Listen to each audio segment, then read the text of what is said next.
या अल्लाह ये सब कब तक चलेगा? या अल्लाह तुझे तेरे हबीब का वास्ता इन जालिमों को निस्तो नाबूद कर दे। Release the kidnapped. Stop hiding behind your own civilian population. Come out of the tunnels and fight us. इस कदर दिल दहला देने वाला वाकया है जिसको मैं अभी रिपोर्ट करने जा रहा हूं नाज़रीन। पूरे का पूरा अस्पताल उड़ा दिया गया है। इसराइल कह रहा है कि जी ये इनका अपना मिसफायर हुआ है, ये हमास वाले जो हैं उन्होंने हमारे ऊपर एक रॉकेट मारा और ये रॉकेट मिसफायर होकर इन्होंने अपने आप को मार दिया। They tried to hit our children, but on the way hit their own children. Everything is documented, and we have clear-cut evidence that it was a Palestinian Islamic Jihad rocket. Hamas ने missile fire किया था Israel की तरफ जो कि miss fire होके उनके अपने अस्पताल पे गिर गया। ये काम इस्लामिक जिहाद का है। इस्लामिक जिहाद ने वहां पर रॉकेट मारे हैं और फिर आपस में ऐसी बात हो गई कि सब रॉकेट कहीं और मार रहे थे और कहीं और गिर गए। नहीं, कहीं और मारे कहीं और नहीं गिरे, जानबूझ के ऐसा करा गया है। इजरायलीज जो हैं वो तो मानते नहीं है, वो कहते हैं नहीं हमने नहीं की। इन्होंने रात को एक और वीडियो भी शेयर की सबूत के तौर पर कि हमास ने ये हमला किया, लेकिन वो वीडियो डिलीट कर दी क्योंकि उस पर टाइम स्टैंप गलत थी। उन्होंने जिस तरह से मिसाइल अटैक किया है, तकरीबन 500 के करीब अफराद उसमें फलस्तीनी शहीद हुए हैं और ये पहली बार सहरिश 1000 हो गई ये तादाद। ये सिर्फ एक पॉलिटिकल गेम है, लोगों की जिंदगियों के साथ खेला जाता है। इसमें मुसलमान भी उतने ही गिल्टी हैं। क्योंकि ये फलस्तीनियों से यही उम्मीद रखते हैं कि आप कुर्बानी दिए जाएं, इस्लाम की खातिर, मुसलमानों की खातिर आप अपनी जानों के नजराने दिए जाएं, लेकिन हम बस ऊपर ऊपर से आपकी बात करेंगे। ये एक आलमी जंग बन चुकी है। मुसलमान एक तरफ हो चुके हैं, काफिर एक तरफ हो चुके हैं। अहली हॉस्पिटल में एक्सप्लोजन होता है और 500 पेशेंट्स की जान जाती है। ये उसी एरिया में है जहां पे लड़ाई चल रही है दोस्तों। एक तरफ से दूसरी तरफ, एक जगह आतंकी हमला करती है, दूसरा देश उनके ऊपर रिस्पॉन्स करता है। सब लोग एक दूसरे पे उंगली उठा रहे हैं कि इसने करा, इसने करा। मैं आपको इसके पीछे की स्टोरी बताता हूं कि किसने करा कि 500 मासूम जानें चली नहीं। वो लोग मासूम थे। अस्पताल में हो सकता है उसमें कई पेशेंट्स होंगे, कुछ उसमें स्टाफ होगा, डॉक्टर, नर्सेस। उनकी क्या गलती? उनकी क्या गलती? दोस्तों ऐसा है कि सबको पता है कि जो बाइडन आ रहा है तेल अवीव। जो बाइडन आ रहा है और उसके आने के पहले कुछ ऐसा बड़ा काम हो जाए। ये भारत में भी होता है। बिल क्लिंटन आ रहा था, उसके पहले चिट्टी सिंहपुरा में करा था। आपको याद है जहां पे सिख मारे गए थे चिट्टी सिंहपुरा में, बिल क्लिंटन के आने से पहले मैसेज देने के लिए। ठीक है, 40 या 45 कुछ सिख मार दिए थे। आपको पता है डोनाल्ड ट्रंप के आने से पहले पूरा शाहीन बाग का बिल्कुल बिरयानी की डेग जो थी तैयार करी गई, और जब डोनाल्ड ट्रंप की फ्लाइट उड़ी तो उसके साथ शाहीन बाग भी उड़ गया 24 घंटे के अंदर। शामियाना, तंबू, डंडा, शंडा, झालर फालर सब गायब। 24 घंटे के अंदर शाहीन बाग खत्म। IDF की तरफ से कुछ ऐसी फुटेजेस, इमेजेस और वीडियोस, ऑडियोज़ भी जारी की गई हैं जिसमें ये बताया गया है कि ये एक रॉकेट मिसफायर किया गया है हमास की तरफ से, जो कि गलती से इज़राइल पर गिरने के बजाय गज़ा पर ही गिरा है, एक हस्पताल पर। असल में उन्होंने निशाना इज़राइल को बनाया था, लेकिन वो गज़ा पर गिरा, जिसके बाद वहाँ पर इतना नुकसान हुआ और बड़ी तादाद में लोग मारे गए। और इंतहाई गमनाक वाक़या है, बहुत ज़्यादा कंडेम करने वाला ये वाक़या है। पूरी दुनिया से इसको कंडेम किया जा रहा है, लेकिन अब IDF की तरफ से एक ऑडियो रिकॉर्डिंग भी जारी की गई है, और वो ऑडियो रिकॉर्डिंग जो रिलीज़ की है उन्होंने, वो हमास के ऑपरेटिव्स की है कि जो बातचीत करें और जिनकी बातचीत से ये अंदाज़ा होता है या ये सुनाई दे रहा है कि ये रॉकेट मिसफायर हुआ है और गलती से गज़ा में ही गिर गया एक हस्पताल पर। जय हिंद दोस्तों। तो जैसे ही खबर आई कि गाजा पट्टी में एक हॉस्पिटल पर हमला हुआ है और उसमें लगभग 500 लोग मारे गए, आंकड़ा आगे पीछे हो सकता है, लेकिन 500 के तकरीबन लोग उसमें मारे गए हैं, ये बात तो निश्चित है। तो जैसे ही ये खबर आई तो जो हमास समर्थक हैं, जिन लोगों ने छाती पीटना स्टार्ट कर दिया सोशल मीडिया पर, देखो इजराइल ने ये क्या कर दिया। हालांकि इजराइल ने इसके प्रॉपर सबूत, अमेरिका भी स्टार्टिंग में थोड़ा बैकफुट पर आया क्योंकि अभी तो वो फ्रंट फुट पे खेल रहा था इजराइल के साथ, लेकिन फिर उसे भी बैकफुट पर आना पड़ा क्योंकि 500 लोग और बेकसूर लोग। अच्छा, ये जो लोग हॉस्पिटल में इलाज कराने गए थे उनमें कुछ डॉक्टर भी होंगे और कुछ नर्सेज होंगी, लेकिन ज़्यादातर तो पेशेंट ही होंगे। तो हॉस्पिटल में कोई व्यक्ति क्यों जाता है? बीमार दुखी व्यक्ति ही हॉस्पिटल में जाता है। तो ऐसे लोग और जो बाकी के लोग हैं जिनका हमास से कोई लेना देना नहीं, वो तो निर्दोषी हैं।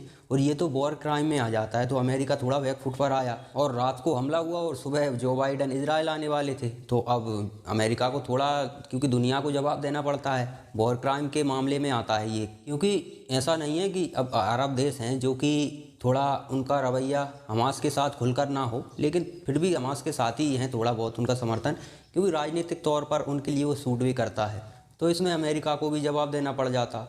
तो इससे पहले कि अमेरिका थोड़ा बहुत बैक फुट पर आता, उससे पहले ही इजराइल ने सबूत इकट्ठा कर सबूत अमेरिका को दे दिए और अमेरिका ने वेरीफाई भी किए सबूतों को। और जो बाइडन ने तो इजराइल को सीधा सीधा क्लीन चिट भी दे दी। और ऐसा नहीं है कि क्लीन चिट सबूत कोई ऐसे होंगे जो विश्वास पात्र नहीं है और क्लीन चिट दे डाली, क्योंकि ये सबूत अमेरिका को अपने अलायंस पार्टनरों के साथ, अरब देशों के साथ, इनके साथ भी शेयर करना है। तो ऐसे ही तो कोई से सबूत उठा के नहीं दे देंगे।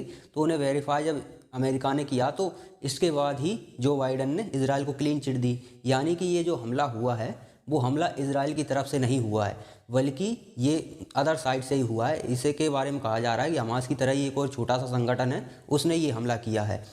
अब ये हमला जानबूझकर किया है या फिर हो सकता है मिसफायर हुआ हो, कुछ भी हो सकता है, लेकिन ये बात तो तय है कि ये हमला इजराइल ने नहीं किया और इजराइल हमला करेगा भी नहीं, क्योंकि जो बाइडन अगले दिन आने वाले हैं और इस समय आप ऐसी हरकत कर दोगे तो जो दुनिया भर से समर्थन आपको मिल रहा है वो मिलना बंद हो जाएगा, क्योंकि सभी इस तरह की घटना में कौन समर्थन कर सकता है। अब हर जगह कोई पाकिस्तानी तो बैठे नहीं हैं कि आप कुछ भी कर दो, बस उनके एजेंडे में फिट होना चाहिए, वो आपको समर्थन जरूर देंगे।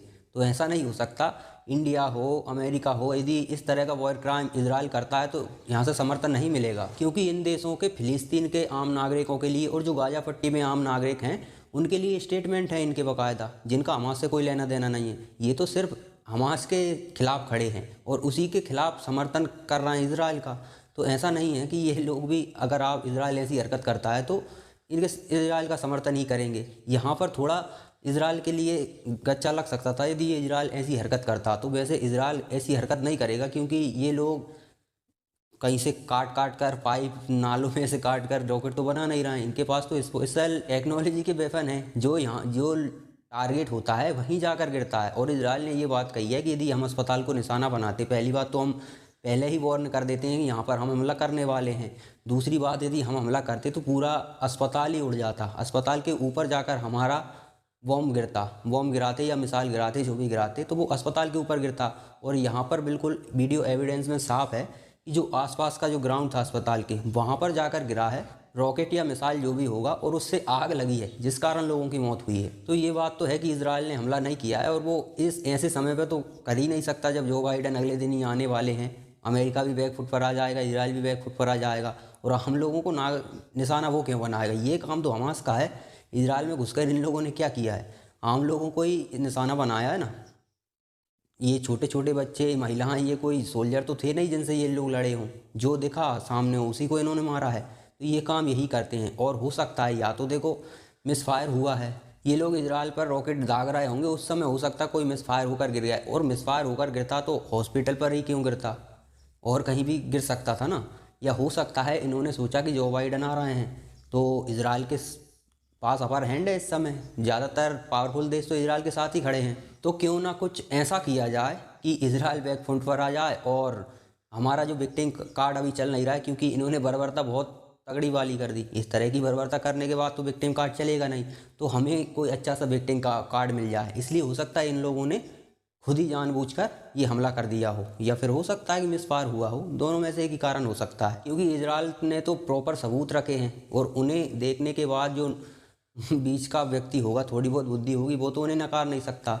लेकिन जो लोग हमास के समर्थन में इस बर्बरता को देखने के बाद भी खड़े हैं, वो किसी भी कीमत पर नहीं मानने वाले कि ये हमला हमास ने या फिर हमास के किसी भाई बंधु ने किया है। क्योंकि वो लोग तो हमास जैसे संगठनों को अपना हीरो मानकर बैठे हैं, तो उनको क्या लेना देना इन वॉर क्राइम वगैरह से।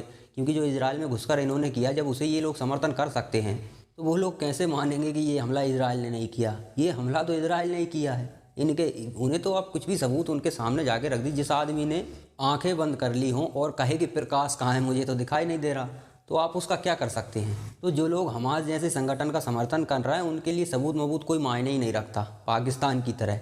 बस अपनी पॉलिटिकल वेंडेटा में फिट बैठता हो, कुछ भी करते रहो, हमारा समर्थन आपके साथ है। अब देखो ना, जैसे कि इतने सारे मुस्लिम देश हैं, लेकिन कोई भी देश, किसी ने भी स्पष्ट ये लोग मना कर रहे हैं कि ये जो गाजा पट्टी में रहने वाली जो पब्लिक है, इसे हम अपनी देश की सीमाओं में घुसने ही नहीं देंगे, स्पष्ट मना कर रहे हैं। लेकिन पाकिस्तान कह रहा है कि हमारे पास आ जाओ। अभी दूरी बहुत ज़्यादा है, पाकिस्तान करीब होता तो फिर वही भाषा बोल रहा होता जो बाकी के कंट्रीज़ बोल रहे हैं। पाकिस्तान भी, क्योंकि पाकिस्तान भी जानता है जो ये हमास के लड़ाके हैं, ये लोग थाईलैंड से थोड़ी ना आए हैं, वही गाजा पट्टी से उत्पन्न हुए हैं। तो ये बाकी के लोग हैं पूरी तरह से, ये तो जो लड़ाके हैं वो तो रेडिकलाइज हैं, लेकिन बाकी के समर्थक हैं, विचारधारा तो वही है ना। क्योंकि आप देखिए कि पाकिस्तान में भले ही आटा ना मिल रहा हो, बिजली बहुत महंगी हो गई हो, पेट्रोल के दाम आसमान छू रहे हों, लेकिन जो व्यक्ति आम नागरिक है वो इन चीज़ों में बहुत कष्ट में हो, लेकिन गजवाए हिंद और जिहाद का लिए तो वो तत्पर रहता है। क्योंकि ऐसे लोगों की आर्थिक स्थिति तो थोड़ी कमज़ोर हो सकती है, लेकिन माइंड की जो जिहाद वाली स्थिति है वो कभी कमज़ोर नहीं होती, वो तो प्रॉपर बढ़ती ही रहती है।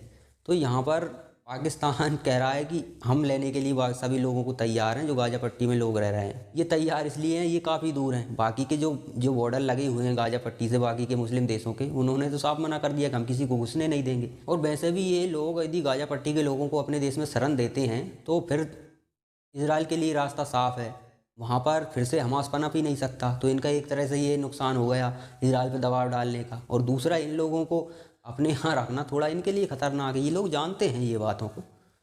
ऐसे लोगों को तो ये मार के भगा देते हैं। अब जैसे कि यदि इतना ही प्रेम होता तो पाकिस्तान से जो भिखारी जा रहे थे सऊदी अरब, वो अब सऊदी अरब पकड़ पकड़ के जेलों में डाल रहा है और भगा रहा है इन लोगों को। क्यों भगा रहा है? उन्हीं के लोग हैं ना, तो पाकिस्तानियों को जाने दें।